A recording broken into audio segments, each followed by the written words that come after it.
Привет! Я много читаю, и в основном это научная литература, например, история и политика. Поэзия мне нравится тоже. Я нахожусь возле Тейт Модерн в центре Лондона и спрашиваю людей о чтении. А вы много читаете? На самом деле, да, стараюсь много читать. Да, много, я очень много читаю.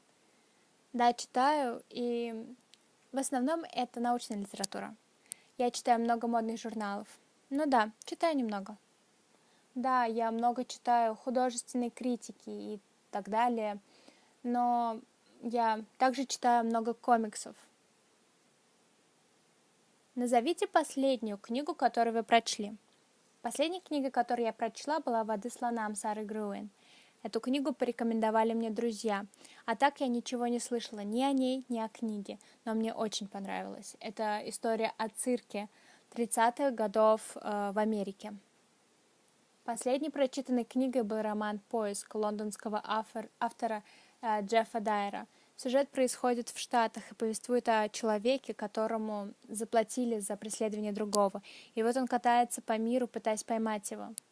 Я прочла «Сумерки», «Сага Рассвет» Стефани Майер.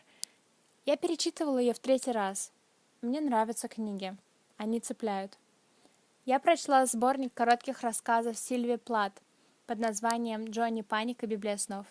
Холистическое детективное агентство Дирка Джентли и Дугласа Адамса, которое легко читалось, была забавной. Книга стояла у меня на полке целую вечность, и вот только недавно нашел для нее время. Ваша любимая книга? Моей самой любимой книгой является «Один прекрасный день» Молли Пантер Даунс. Это книга о домохозяйке. События разворачиваются после Второй мировой войны. Книга описывает всю ее непростую жизнь. Вероятно, это и убийственная шутка графический роман о Бэтмене. Одна из них определенно «Ужасные дети» Жана Кокто. Она о брате и сестре и их запутанных отношениях.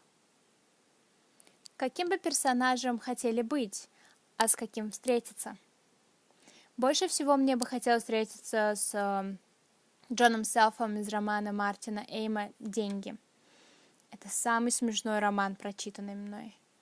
Думаю, что это был безумный шляпник из «Алиса в стране чудес». Его нелогичность по отношению к кому-то, кто обращается к нему, но себе он кажется абсолютно нормальным. Легкий вопрос. Бэтмен. Мне бы хотелось быть Бэтменом, а встретиться с Джокером. Думаю, я бы встретилась с Гамбертом из «Лолита» Набокова. Это такой сложный персонаж. И читая, вы будто сопереживаете ему, несмотря на его мрачные и чудовищные желания. Человек, которого мне бы хотелось увидеть, это мистер Дарси из «Гордости и предубеждения». И я думаю, что из этого следует, что я бы хотела быть Элизабет Беннет.